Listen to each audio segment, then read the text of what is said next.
फौजी ने तरक्की का इंसाफ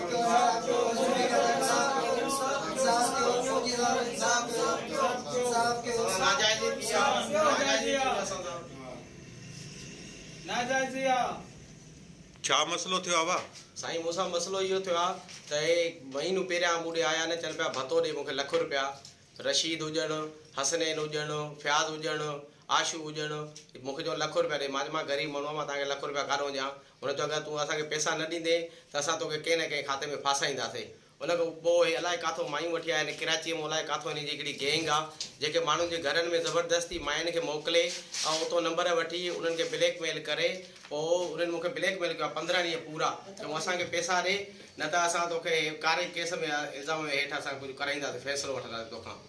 इन जी मां वरी खोड़ा थाणे वरी आया न मां उन्हनि खे पैसा मूंखे कोन्हनि मूंखे धक बि हयां अथऊं मूंखे 50,000 मां पंहिंजी पेंशन कढाया आहियूं मुंहिंजी पेंशन बि मूंखां खसी अथऊं ऐं खोड़ा स्टान ते भरे स्टान ते मूंखे धक हणी विया आहिनि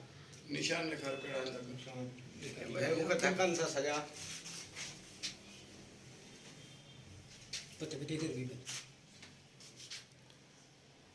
ठीक सर असांखे एसपी साहब रिक्वेस्ट आहे डीआईजी साहब एसपी साहब चीफ ऑफ आर्मी स्टाफ साहब मां फौजी पाण रिटायर आहियां हिकु महिनत मज़दूर ऐं मां गाॾी हलाईंदो आहियां मूंखे इंसाफ़ खपे सर पोइ बिला वजह